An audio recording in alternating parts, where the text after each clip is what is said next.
So, who was, again, doing very, very well all throughout TWC 2025, both in the qualifiers and in our playoff, 64 invitational phases.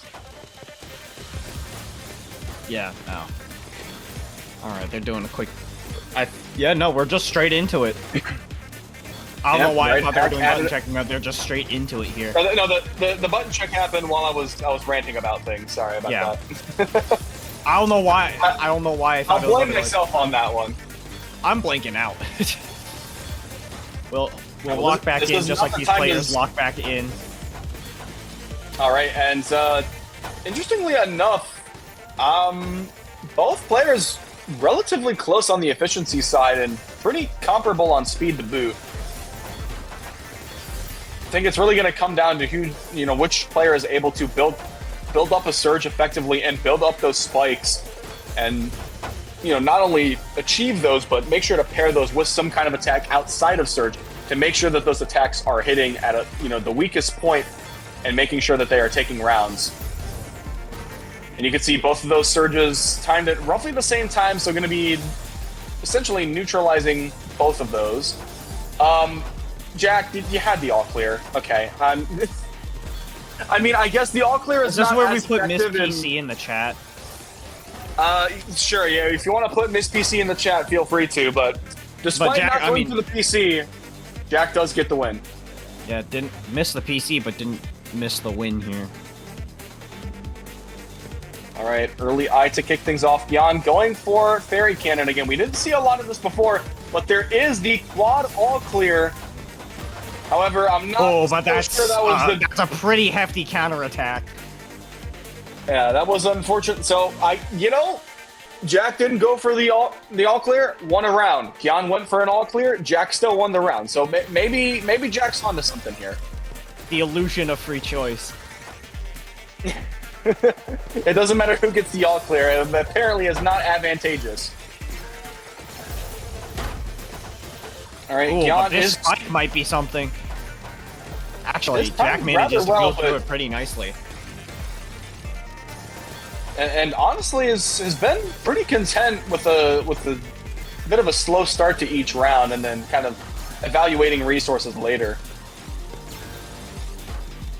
Again, something we've really seen out of players like Kurotso, Gohan, and Turtle that have the ability to play pretty fast overall, all things considered, but understand that especially to start some rounds, it may be the long-term beneficial effort to take things slow a little bit and try to make those evaluations when you can.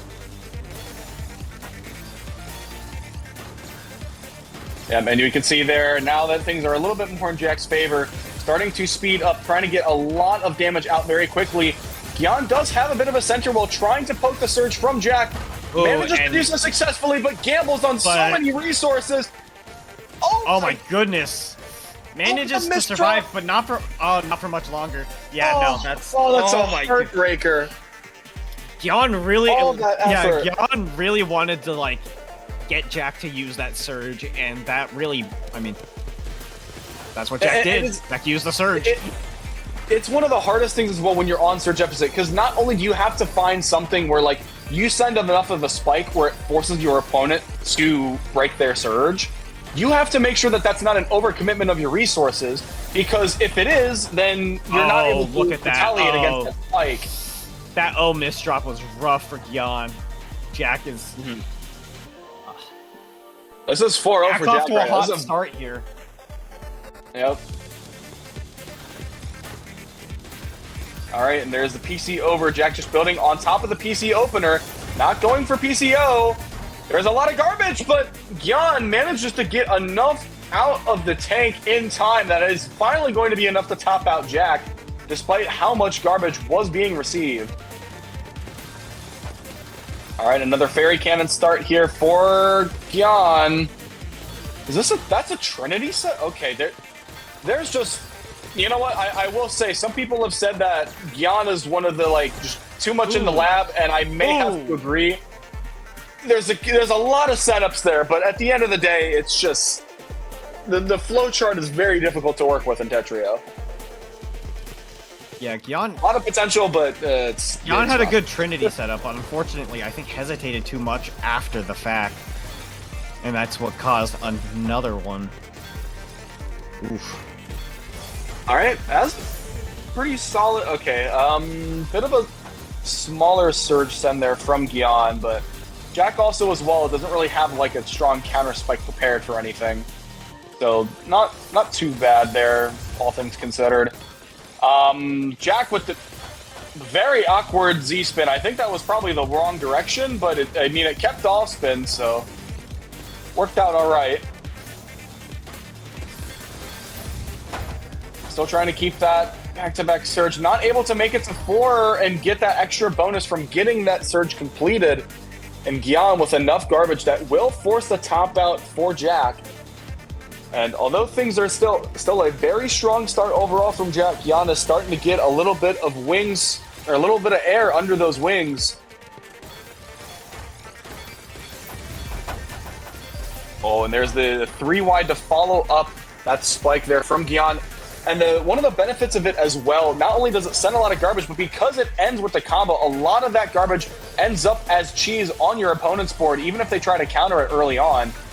However, right now, there's a decent bit of cheese on GYAN's board, making this dig very, very dangerous. Oh, yeah, no, that's just rough. Not going to be sustainable over a long period of time, as Jack now, over that halfway point, has 6 wins. GYAN's still quite a bit of ways behind, but we've seen previously that many of the sets, even if they appear to be, very, very distinct, can be very close by the time everything is set in stone. And we could see there, GYAN grabs another win. 3 wins to Jack's 6. Another Fairy Cannon opener from GYAN. You never really know what the optimal follow-up is going to be, but GYAN is sure going to make these spikes very exciting. The opener blitz has a lot in store. Despite that, all spins have kind of decentivized a lot of, T-spin and quad efficiency. You can still get a lot out of it with the T-spin triple towers. However, GYAN hasn't really been able to go for those out of those Fairy Cannon follow-ups, and Jack still just continuing to draw things closer and closer to the end of this set. And now GYAN with the pretty hefty blitz, going for MS2 this time around, a little bit of a switch up.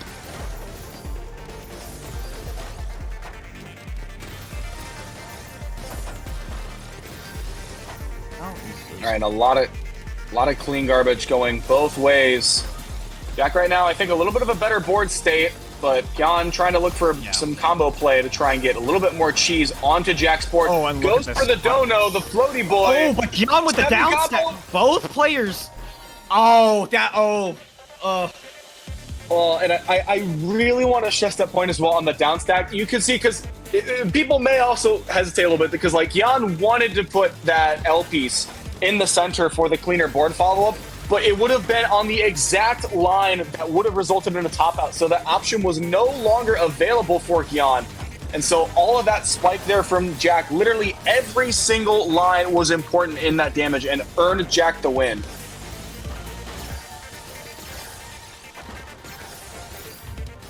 Oh, that's a bad cover-up of the well. Unfortunately, there's not much more that GYAN can do to stay efficient. But Jack is continuing to pull this tug-of-war rope in his favor. And this is 9 wins to GYAN's 3. One more win from Jack, and it would be match point. And this would be a really difficult set to come back from. GYAN with the misholds, and things are not looking great. Jack seeming very well poised to make it into top 16. GYAN is going to have the comeback of a career in order to bring this set to deuce. Oh, all right, Andy. Simultaneous all clears. Okay.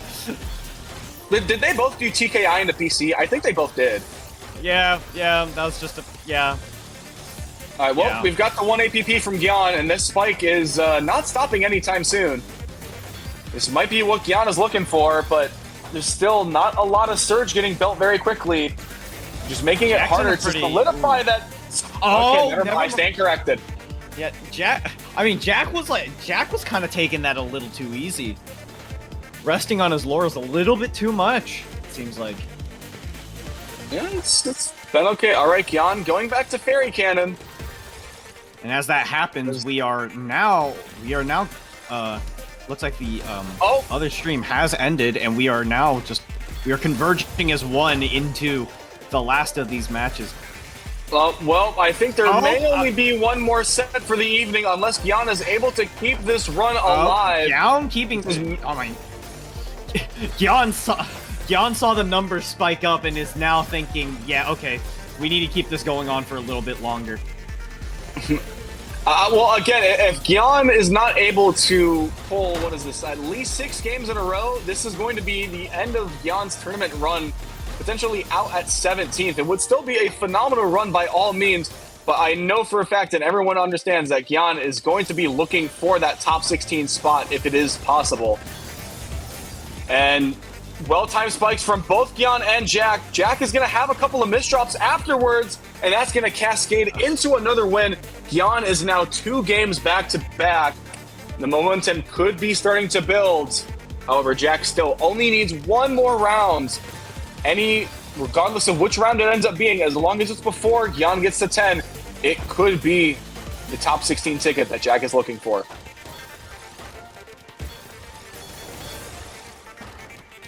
All right, there's that 7 back-to-back. I think, okay, Jack not looking to continue that back-to-back. It is a pretty substantial spike, does force GYAN into the defensive stance, but has enough garbage ready to send at a moment's notice that that's not going to be putting that board into a bad spot. Oh, and what a T-spin triple C-spin set up there from GYAN. GYAN's finding efficiency, like, just going for the efficiency here. Oh, there's the spike with multiplier, but Jack, oh my.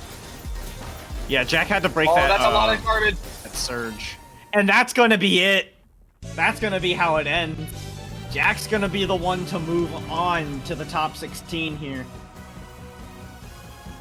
All right, and again, the smoke clears. Jack has won 11 or more games